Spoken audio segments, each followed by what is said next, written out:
Hey, what's going on, everyone? Welcome to Progressive Action TV. I am your host, Tramel Thompson.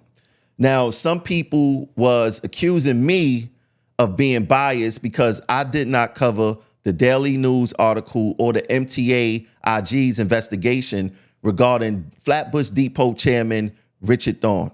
Now, I want to make this clear. Richard Thorne is family. That's all I'm going to say about that.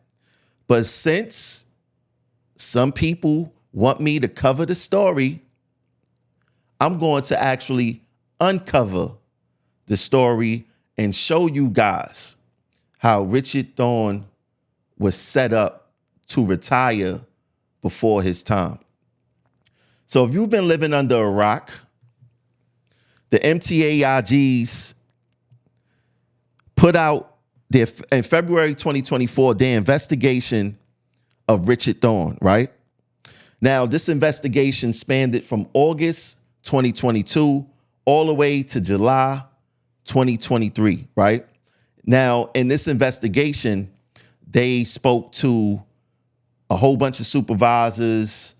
They interviewed them. They got their information or whatever the case is. We're going to actually come back to this paper right here. Now, I just want to make some things clear. Richard Thorne did not come under attack until it was clear that he was running for president of this local.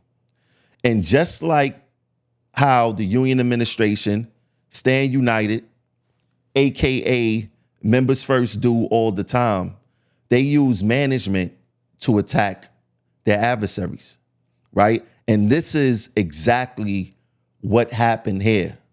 They use management to attack their adversaries. They use management to make Richard Thorne retire before his time. And I'm going to explain to you guys how that worked. Now, in that MTA IG investigation, there was never no mention of Richard Thorne's name. His name was not mentioned nowhere in that document.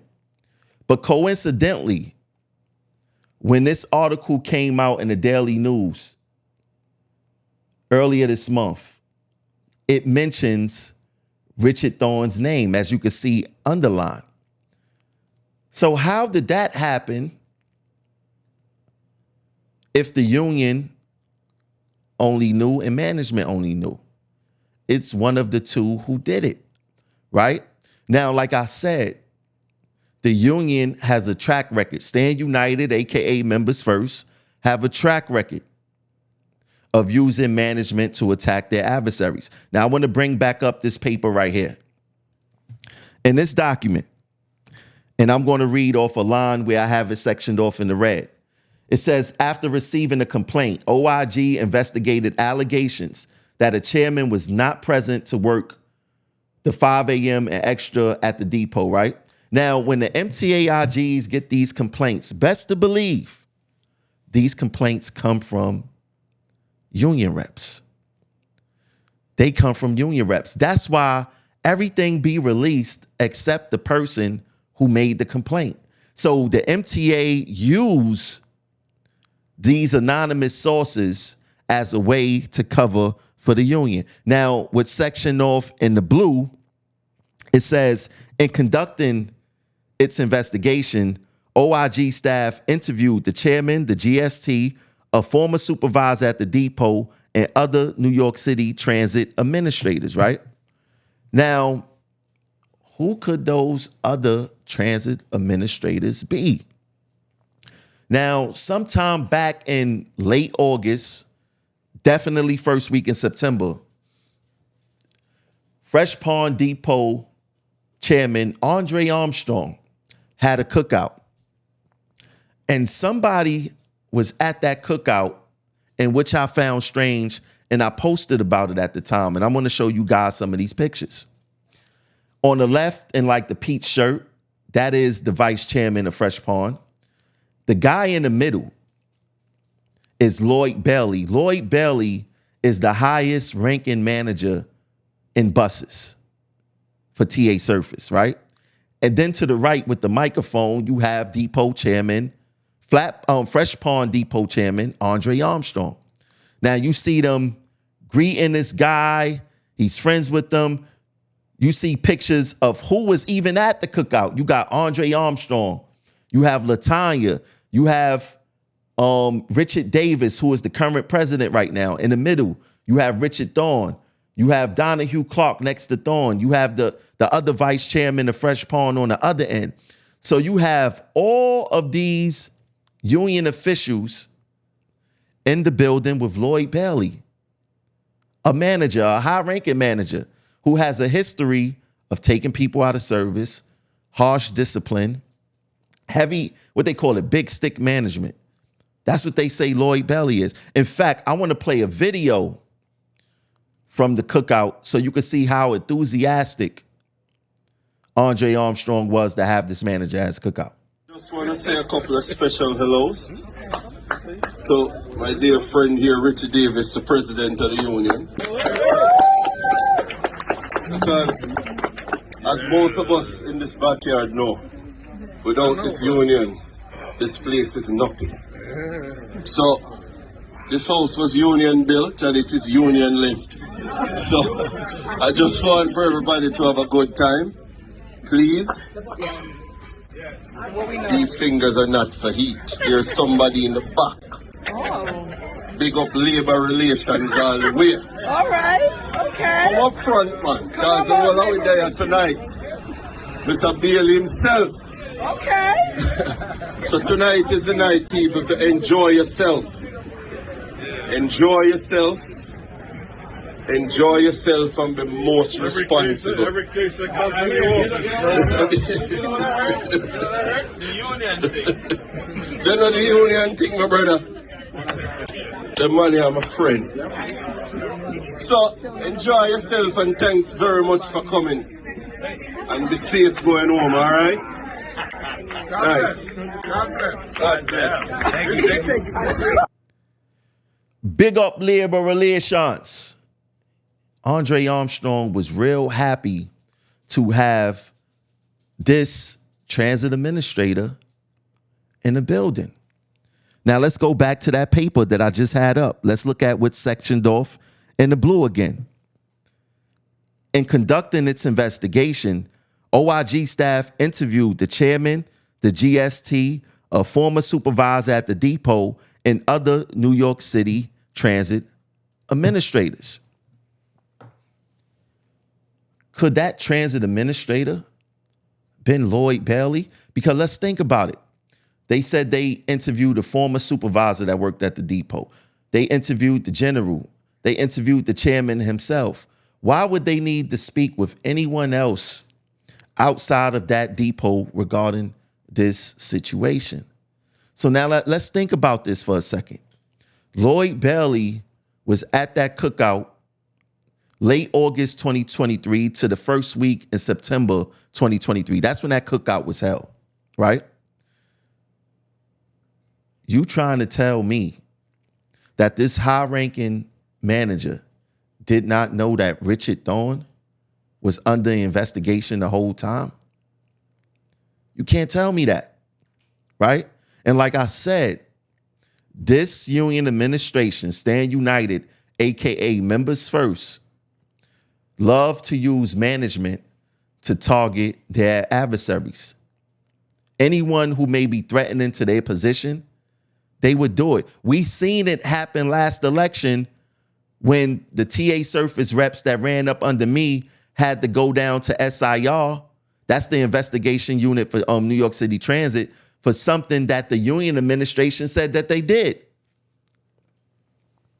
This is a fact, and any one of them can confirm this, right? So it's no secret that they use management to target their adversaries. Now, I want to look at these 7 dates, these 7 surveillance dates that the IGs surveilled Richard Thorne.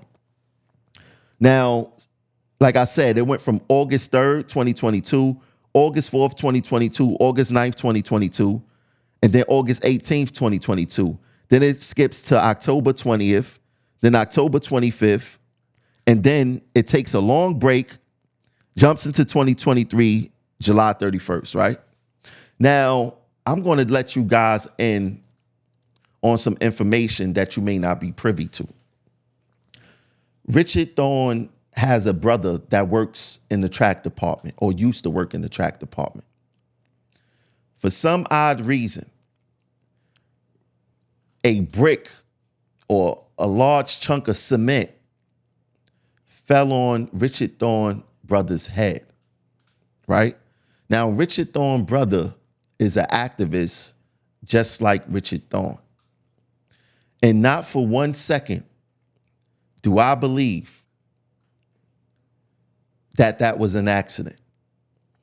In fact, the track department has a record of people who go against them, of things happening to them that severely injures them. This ain't the first time that something coincidentally fell on the track worker head and left him seriously injured. Right? Now, this was all during those August dates. And guess what? The union administration knew that this was going on. This is not even a secret. Right? So those dates that they claimed that he was coming in late, Richard Thorne was dealing with something very serious. And I spoke to him regarding, I was like, look, you should go to the IGs or whatever the case is, because this seemed like this was attempted murder, what happened to his brother. And for some reason, it's not talked about. It was never covered or anything like that. Why wouldn't the union administration cover one a story like that in the newspaper? I mean, I wouldn't want it in the newspaper either if I was behind it in some form or fashion. But that's a story for another day. But when you look at those dates in August, Richard Thorne was handling something very, very and super, super, super important, right? Now, I want to bring this page back up again. When you look at what's sectioned off in the blue, you look at that date, October 25th, 2022. And then it takes a long break. The surveillance takes a long break and jumps to July 31st, 2023. Why did the investigation take a long break? What made them want to resume their investigation in July? Well, coincidentally, during that time, last year, July, May, we were in contract negotiations. And a situation had happened at Flatbush Depot under Richard Thorne watch, where workers called out during the contract negotiations. Now, there was an actual meeting that day for contract negotiations. And when they found out what happened at Flatbush Depot, it was made known that Richard Davis, the union president, was highly upset that Thorne was accused of creating a job action at the depot. Highly upset. Richard Davey, the transit president, highly upset. But for Richard Davis to be upset when he posed no fight this whole entire contract, absolutely no fight, and this resembled the fight, he was acting like he was management. So when you look at that date between October 22 and July 31st, and this incident happened in May, it explains why they gave more of a surveillance and why they only pointed out July, because Thorne was on point. He was on point during that whole entire time, right? So let me just bring that up so I can show you guys.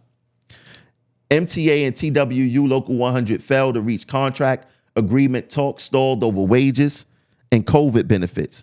And what the article actually says is the MTA noted that transit service would not be impacted by the expiration of TWU's labor deal, but last week passengers on some Brooklyn bus lines experienced major delays when 175 employees at the Flatbush bus depot staged a 3-day sick out without union approval, the Daily News learned. Right? Now, let me bring this one back up. You see the date on that? May 16th, 2023. Right? Now, it is mighty strange.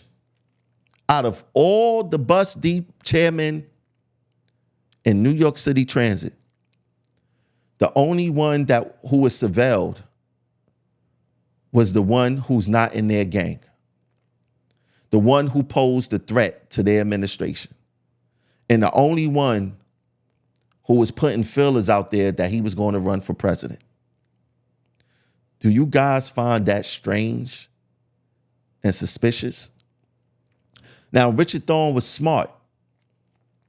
Once he seen that the chips were stacked against him, he abruptly retired. So the MTA can't take his pension away. Now, he does have some outstanding, I believe, some sick time issues and you know, where he want to get paid for that. I don't know what's going to happen to that. But I'm going to say this. The union administration was very successful in getting Richard Thorne out the game. And they are so diabolical that they gave Thorne a job at the union hall that he took. And I have no idea why he took it, because those are the people who actually targeted him. But Richard Davis gave him a job at the union hall to make sure that he knows what Thorne is doing and Thorne is not trying to organize around him and things of that nature. But it boggles my mind as to why Richard Thorne even took the job. They have a history of feeding people to management. They have a history of attacking their adversaries through management. And once again, for Thorne to be the only depot chairman in New York City Transit to be targeted on this is bizarre. But this is how Stand United, AKA Members First, conduct business. We seen them do the exact same thing to me. How did I get disciplined for my assault if the MTA have a zero tolerance for workplace violence? How did I get punished? Right? It's because they worked with management. Now, this is this is so sad, because we have a union administration that looks to target workers, that looks to use management to do their dirty work. They don't like things fair and square. Right? They don't like things fair and square. They don't. But it is what it is at the end of the day. It is what it is. You can't trust these guys. They're not your friends. These managers are not your friends. And that's what it is. Now, I need for everyone to let me know in the comments, do you think that Richard Thorne was set up by Stand United, AKA Members First, to get him out the game? The only chairman targeted in New York City Transit was the one who was never a part of their gang. That is highly strange. What I need for everyone to do, please like this video, share it out, subscribe no matter what platform that you're watching this video on, subscribe. And if you really like what we're doing over here, you could donate to the channel, $ Progressive Action 100. I'll catch you guys later. Peace.